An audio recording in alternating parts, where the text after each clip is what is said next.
Hello everyone, আসসালামু আলাইকুম। It's me Asif Rahman. Welcome to my channel. আশা করি সকলে ভালো আছেন। তো জার্মানিতে আপনারা দুটো উপায়ে আসতে পারেন, একটা হচ্ছে আউসবিল্ডিং আর একটা হচ্ছে উচ্চশিক্ষা। এখন আপনারা কোনটায় আসবেন, আউসবিল্ডিং এ আসবেন নাকি উচ্চশিক্ষায় আসবেন, সেটা নিয়ে আজকের এই ভিডিও। আপনারা হয়তো ভাবতেছেন আমি আজকে হয়তো তুলনা করতে যাব যে আউসবিল্ডিং এ আসবেন নাকি উচ্চশিক্ষায় আসবেন। বিষয়টা এরকম না। যদি এরকম ভেবে থাকেন তাহলে হয়তো ভুল। আসলে কোনটা সঠিক সেটা আপনারা বিবেচনা করবেন বা আপনারা সিদ্ধান্ত নেবেন। আমি জাস্ট তুলে ধরার চেষ্টা করব যে আউসবিল্ডিং এর সুবিধা কি, উচ্চশিক্ষার সুবিধা, আপনারা কোনটাতে আসলে ভালো করতে পারবেন সেটা কিন্তু আমার থেকে আপনারা ভালো জানবেন। তো এটা হচ্ছে আপনাদের উপর ডিসিশন নেওয়াটা। ওকে, তো চলুন কথা না বাড়িয়ে আজকের ভিডিওটি শুরু করা যাক। আউসবিল্ডিং নাকি উচ্চশিক্ষা, কোনটাতে আসবেন? তো জার্মানিতে পড়াশোনা করবেন নাকি আউসবিল্ডিং করবেন, কোনটাতে সুবিধা বেশি? দুটোতেই সমান সুবিধা। দুটো মাধ্যমে যদি আসেন তাহলে ভবিষ্যতে আপনি চাকরি করতে পারবেন, তারপরে পিআর এর জন্য অ্যাপ্লাই করতে পারবেন, সিটিজেনশিপের জন্য অ্যাপ্লাই করতে পারবেন। তো এই যে পিআর পাওয়া, সিটিজেনশিপ পাওয়া, তারপরে জব পাওয়া, এইসব দিক থেকে কিন্তু এই দুটোর ভিতরে কোনো পার্থক্য নেই। তো চলুন প্রথমে আমরা কিছু পার্থক্য দেখি। তো প্রথমে চলে আসি ভর্তি প্রক্রিয়া। ওকে, তো আউসবিল্ডিং এ যদি আপনি আসতে চান তাহলে সর্বপ্রথম যেটা লাগবে সেটা হচ্ছে বি2 লেভেল পর্যন্ত জার্মান শিখতে হবে। ইদানিং নাকি বি1 দিয়েও কঠিন হয়ে যাচ্ছে আউসবিল্ডিং পাওয়া। তো সেক্ষেত্রে আমি রিকমেন্ড করব বি2। যদি কেউ পড়াশোনা করতে আসতে চান তাহলে কি লাগবে? পড়াশোনা করতে আসতে হলে জার্মান যে লাগবে না আমি এখনই বলতেছি না, এটা ডিপেন্ড করতেছে। তো পড়াশোনা করতে আসতে হলে দুটো মাধ্যম আছে, সেটা হচ্ছে ব্যাচেলর আর হচ্ছে মাস্টার্স। তো ব্যাচেলর যারা করতে আসে সেক্ষেত্রে অনেকগুলো প্রোগ্রামে আছে যেটা কিনা ইংলিশ এবং জার্মান মিক্স। যদি ইংলিশও পড়ানো হয় তারপরও জার্মান একটা যোগ্যতা, জার্মান ল্যাঙ্গুয়েজের একটা যোগ্যতা তারা রিকোয়ারমেন্টে রেখে দেয়, সেটা ধরেন E1 বা A2, এর বেশি না। আর যদি পড়াশোনার মাধ্যমটা যদি পুরোটাই জার্মান হয় তাহলে সেক্ষেত্রে বি2 বা সি1 লেভেল তারা এক্সপেক্ট করে, সি1ই বেশি। তো ব্যাচেলরের ক্ষেত্রে যেটা সমস্যা, ব্যাচেলরের কিন্তু জার্মানিতে প্রোগ্রাম কম মাস্টার্সের থেকে, আবার মাস্টার্সে কিন্তু এই সমস্যাটাই। তো যদি আমরা এই সব কিছু কথাবার্তা সাইডে রাখি, তো ব্যাচেলর করতে আসেন বা মাস্টার্স করতে আসেন, সর্বপ্রথম যেটা লাগবে সেটা হচ্ছে আইএলটিএস। এখন আইএলটিএস এর স্কোর কত লাগবে? আপনি যদি আইএলটিএস এর স্কোর 6.5 বা 6.5 এর উপরে থাকে তাহলে আপনারা অনেক জায়গায় অ্যাপ্লাই করতে পারবেন এবং এটা কনফার্ম যে আপনি কোথাও না কোথাও থেকে একটা অফার লেটার পাবেন। আর যদি আপনার আইএলটিএস এর স্কোর 6 থাকে বা 5.5 থাকে, 5.5 দিয়ে আসলে খুব টাফ, এটা হয় না বললেই চলে। 6 দিয়ে কিছু সংখ্যক জায়গায় সম্ভব, যেগুলো ধরেন টেকনিক্যাল কিছু সাবজেক্ট আছে কম্পিউটার সায়েন্সের, সেখানে কিনা 6 দেওয়া সম্ভব। তারপরে আরও কিছু সাবজেক্ট আছে সেখানে 6 দেওয়া সম্ভব মাস্টার্সের ক্ষেত্রে। আর ব্যাচেলরের ক্ষেত্রে মোটামুটি অনেকগুলো সাবজেক্টই 6 দিয়ে অ্যাপ্লাই করা যায়। বাট কিছু কিছু জায়গায় আবার যে ব্যাচেলরের যেটা সমস্যা সেটা হচ্ছে জার্মান লেভেল চাই, E1 বা A2। তো এই হচ্ছে ভাষাগত পার্থক্য। আউসবিল্ডিং এ লাগবে জার্মান বি2, আর পড়াশোনা করতে আসলে লাগবে আইএলটিএস, সেটা 6 থেকে 6.5, বাট 6.5 হলে বেটার, বা 6.5 এর যত উপরে থাকবে তত ভালো। এরপরে আসুন কোনো পরীক্ষা হবে কিনা। আউসবিল্ডিং এর ক্ষেত্রে কোনো পরীক্ষা হবে না, ইন্টারভিউ কিন্তু ডিফারেন্ট কথা, বাট কোনো পরীক্ষা হবে কিনা, আউসবিল্ডিং যারা করতে আসে তাদের কিন্তু কোনো পরীক্ষা নেওয়া হয় না, তাদের একটা ইন্টারভিউ নেওয়া হয়। পড়াশোনা যদি কেউ করতে আসে সেক্ষেত্রে কিন্তু আমার একটু ভেঙে বলা লাগতেছে, কারণ ব্যাচেলর একটা, মাস্টার্স আর একটা। ব্যাচেলরের ক্ষেত্রে রিকোয়ারমেন্ট একটু একরকম, আর মাস্টার্সের ক্ষেত্রে কিন্তু আরেক রকম। তো প্রথমে ব্যাচেলর নিয়ে বলি। ব্যাচেলরে কিন্তু অ্যাপটিটিউড টেস্ট নামের একটা টেস্ট আছে, সেই টেস্টটা সব জায়গাতেই চায় ম্যাক্সিমামই। আবার অথবা হচ্ছে তারা ইন্টারভিউ নিতে পারে। আর মাস্টার্সের ক্ষেত্রে কিছু সংখ্যক প্রোগ্রাম আছে যেসব প্রোগ্রামে কিনা কম্পিটিশন বেশি, সেসব প্রোগ্রামে তারা হয়তো প্রফেসররা ইন্টারভিউ নিতে পারে। এর পাশাপাশি যদি কেউ ডিএডি স্কলারশিপে অ্যাপ্লাই করে তাহলে তাদের হচ্ছে ইন্টারভিউ হবে। বাট ইন জেনারেল 80 থেকে 90% প্রোগ্রামই কোনো ইন্টারভিউ হবে না, কোনো এক্সাম হবে না মাস্টার্সের ক্ষেত্রে। আর ব্যাচেলরের ক্ষেত্রে ধরে নেন যে 50-50, 50% হচ্ছে আপনার কোনো টেস্ট দিতে হবে না, কোনো ইন্টারভিউ হবে না, আবার 50% টেস্ট দিতে হবে অথবা কোনো ইন্টারভিউ নেওয়া হবে। এরপর আসেন হচ্ছে ইনকাম নিয়ে একটু কথা বলি। আউসবিল্ডিং এ কিন্তু একটা ফিক্সড ইনকাম আছে, কিন্তু পড়াশোনায় কিন্তু কোনো ইনকাম নাই।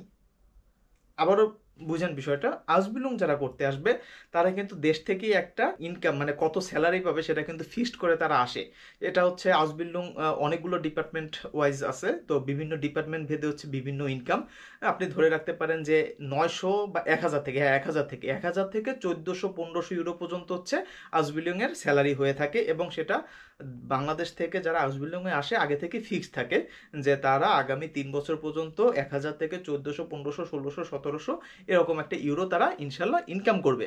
বাট যারা পড়াশোনা করতে আসবে তাদের কিন্তু এটা কোনো ফিক্স না।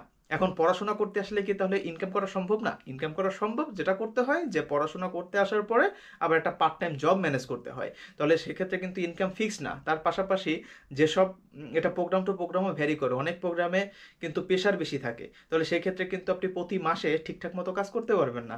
আবার যখন একটু পড়াশোনার প্রেশার কম থাকে তখন আবার কাজ করা যায়। তাহলে পার্ট টাইম জবের ক্ষেত্রে কিন্তু আমি যেহেতু মাস্টার্স করতেছি, আমিও কিন্তু পার্ট টাইম জব করি। পার্ট টাইম জবের কিন্তু কোনো সিউরিটি নাই। যেমন ধরেন যে এই মাসে কিছু কাজ আছে, সামনের মাসে আবার কাজ নাই। এক মাসে আসতেছে 1000 ইউরো, আরেক মাসে আসতেছে 300 ইউরো।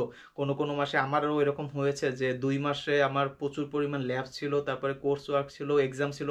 ওই 2 মাসে আমি কাজই করতে পারিনি। আমার 2 মাস মিলিয়ে আমি ইনকাম করছি মাত্র 150 ইউরো।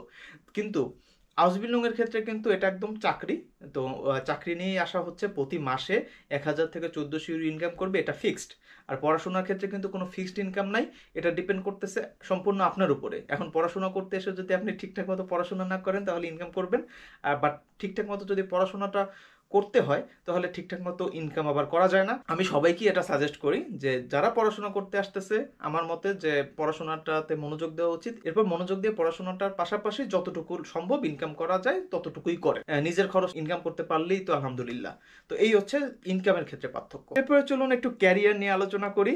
দুটোতেই ক্যারিয়ার আছে, কিন্তু পার্থক্য আছে। সেটা হচ্ছে আউসবিল্ডিং যারা করতেছে তারা এখানে আউসবিল্ডিং করতে আসার পরে কিন্তু 2-3 বছর জার্মান ভাষাতেই আউসবিল্ডিংটা করে। আউসবিল্ডিং কিন্তু পড়াশোনাও আছে আউসবিল্ডিংয়ে, আবার ট্রেনিংও আছে। তো সবই তো তারা জার্মান ভাষায় করে। তো আউসবিল্ডিংয়ে মোটামুটি আউসবিল্ডিং শেষ করার পরে 100% নিশ্চয়তা চাকরি হওয়ার। তো সেক্ষেত্রে কিন্তু সময় কম লাগে, বাট অদূর ভবিষ্যতে এদের গ্রোথটা কম। আপনি যদি পড়াশোনা করতে আসেন ব্যাচেলর বা মাস্টার্স, এরপরে আপনার একটা চাকরি ম্যানেজ করতে অনেক সময় লাগে। ব্যাচেলর বা মাস্টার শেষ করার পরে 1.5 বছর সময় দেওয়া হয় চাকরি খোঁজার জন্য। তো কিছু মানুষ লাকিলি একটু আর্লি চাকরিটা পেয়ে যায়, বাট আমি ইন জেনারেল বলতেছি, ম্যাক্সিমামই দেখেছি যে 6 মাস ইভেন 1 বছরও লেগে যায় একটা জব ম্যানেজ করতে। কারণ অনেক অ্যাপ্লিকেশন করতে হয়, তারপরে ইন্টারভিউ কল হয়, অনেকগুলো ইন্টারভিউ দেওয়ার পরে তারপরে মানুষের চাকরি হয়। যাদের আর্লি হয় তারা লাকি। তো এই যে চাকরি পেতে কিন্তু একটা সময় সাপেক্ষ ব্যাপার, চাকরি পেতে একটু সময় লাগে। আবার চাকরি পাওয়ার পরে কিন্তু আবার গ্রোথ ভালো এই সাইডটাতে। তো এটাই হচ্ছে পার্থক্য, যে আপনার আউসবিল্ডিংয়ে অতি সহজে অতি দ্রুত চাকরিটা পাওয়া যায়, বাট অদূর ভবিষ্যতে গ্রোথ কম। আর যারা পড়াশোনা করতে আসে ব্যাচেলর বা মাস্টার্স, তাদের চাকরিটা পেতে একটু কষ্ট হয়, বাট একবার চাকরিটা হয়ে গেলে তাদের আবার গ্রোথ ভালো। এটাই হচ্ছে পার্থক্য। এরপর আসুন আলোচনা করি ডিউরেশন নিয়ে। আউসবিল্ডিং যারা করতে আসে তাদের সময় লাগে 3 বছর বা 3.5 বছর। আর যারা ব্যাচেলর করতে আসে তাদের সময় লাগে 3 থেকে 4 বছর। আর যারা মাস্টার্স করতে আসে তাদের সময় লাগে 2 থেকে 3 বছর। তো সময় যেটা লাগে সেটা কিন্তু মোটামুটি মোরাললেস সমান। হ্যাঁ, এরপরে আসেন পিআর। তো পিআর এর ক্ষেত্রে কিন্তু আউসবিল্ডিং করতে যারা আসে তারা কিন্তু পিআর এর জন্য একটু আগে অ্যাপ্লাই করতে পারে। কারণ আউসবিল্ডিং করতে যারা আসে তারা কিন্তু জব নিয়েই আসে। তো তারা সহজে অতি দ্রুত পিআর এর জন্য অ্যাপ্লাই করতে পারে। আর যারা ব্যাচেলর বা মাস্টার্স করতে আসে তাদের পিআর এ অ্যাপ্লাই করার জন্য একটু সময় লাগে। কারণ ব্যাচেলর বা মাস্টার শেষ করার পরে একটা জবের জন্য অ্যাপ্লাই করতে হয়। আমি অলরেডি এটা নিয়ে কথা বললাম যে একটু জব ম্যানেজ করতে একটু সময় লেগে যায়। তো যার কারণে পিআর এর জন্য অ্যাপ্লাই করতে এটা একটু সময় সাপেক্ষ ব্যাপার যারা পড়াশোনা করতে আসে। বাট আউসবিল্ডিং এর ক্ষেত্রে তারা অতি দ্রুত পিআর এর জন্য অ্যাপ্লাই করতে পারে। এরপর চলুন দেখে নেওয়া যাক লিভিং কস্ট। লিভিং কস্টটা কিন্তু আউসবিল্ডিং যারা করতে আসে ওখান থেকে যে স্যালারিটা আসে ফিক্সড, ওটা দিয়ে কভার হয়ে যায়। আর স্টুডেন্টদের ক্ষেত্রে লিভিং কস্টটা নিজেদেরকে ম্যানেজ করতে হয়। সেটা নিজের টাকা, বাংলাদেশ থেকে টাকা এনেও ম্যানেজ করতে পারে, আবার এখানে পার্ট টাইম করেও ম্যানেজ করা সম্ভব। বা যারা স্কলারশিপে আসে তাদের ওই স্কলারশিপের টাকা দিয়ে ম্যানেজ করা হয়। বাট কথা নিজেরটা নিজেকে ম্যানেজ করতে হয়। আর আউসবিল্ডিং এর ক্ষেত্রে যে স্যালারিটা হয় সেটা দিয়ে কিন্তু পুরো লিভিং কস্টটা ম্যানেজ করা সম্ভব। এরপরে চলুন দেখে নেওয়া যাক যে তাহলে কোনটা চুজ করবেন, আউসবিল্ডিং চুজ করবেন নাকি পড়াশোনা করতে আসাটা চুজ করবেন। তো এক্ষেত্রে আউসবিল্ডিং এর ক্ষেত্রে আমি যেটা বলবো যে আউসবিল্ডিং তারাই চুজ করেন যদি কেউ হাতে কলমে শিক্ষা এই টাইপের কোনো পড়াশোনা করতে চান, যেটা কিনা কারিগরি শিক্ষা বলা হয় বাংলা ভাষায়, তাহলে অবশ্যই তার জন্য আউসবিল্ডিং। এরপর যদি তাড়াতাড়ি ইনকাম করতে চান, মানে অতি দ্রুত যদি ইনকাম করতে চান, তাহলে অবশ্যই আপনার জন্য আউসবিল্ডিং। কারণ আউসবিল্ডিং কিন্তু এইচএসসি যারা কমপ্লিট করে এইচএসসির পরেই কিন্তু আউসবিল্ডিং করতে আসা সম্ভব। তাহলে এই এইচএসসির পরে কিন্তু তারা একটা ইনকাম করা শুরু করে দিতে পারবে।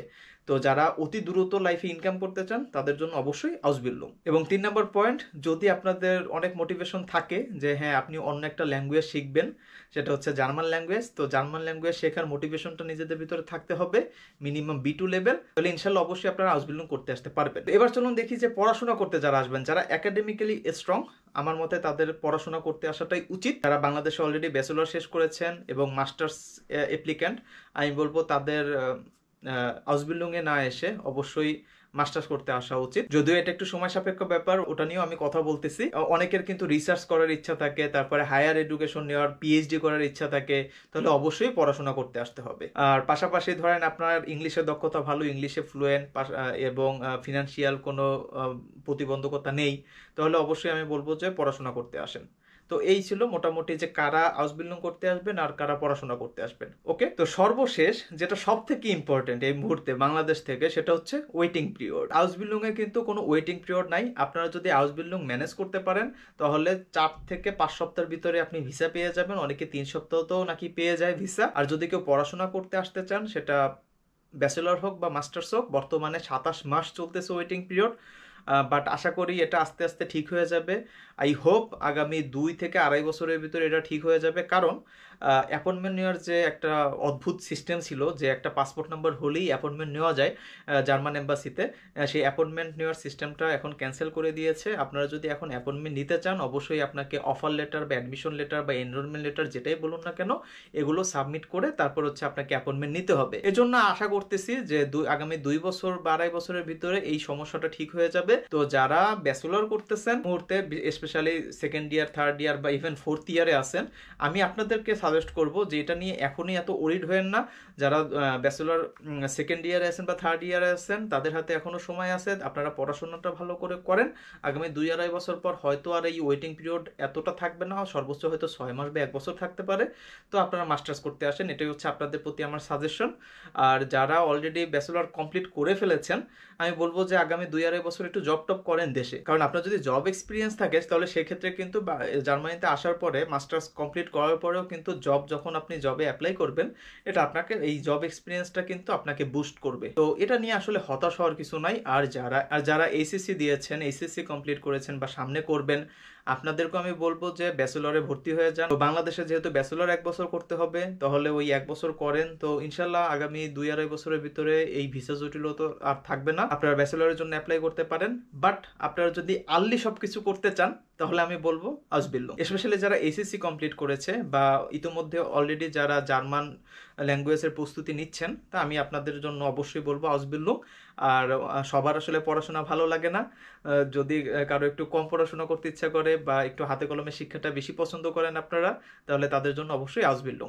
তো আশা করি আপনারা একটা পার্থক্য বুঝতে পেরেছেন যে কাদের আউসবিল্ডিং করতে আসা উচিত আর কাদের পড়াশোনা করতে আসা উচিত। দুটোরই ভিন্ন ভিন্ন ধরনের সুযোগ সুবিধা। তো আশা করি আপনারা একটা আইডিয়া পেয়েছেন যে কোনটাতে কোন সুবিধা। তো এখন আপনাদের সিদ্ধান্ত নেওয়ার পালা যে আপনি আউসবিল্ডিং করতে আসবেন নাকি পড়াশোনা করতে আসবেন, সেটা ব্যাচেলর হোক বা মাস্টার্স হোক। তো ইটস আপ টু ইউ নাও। তো আমাকে কমেন্টে জানিয়েন যে কে কোনটা ডিসিশন নিলেন। তো আজকের মতো বিদায় নিচ্ছি, ভালো থাকুন, সুস্থ থাকুন, আল্লাহ হাফেজ।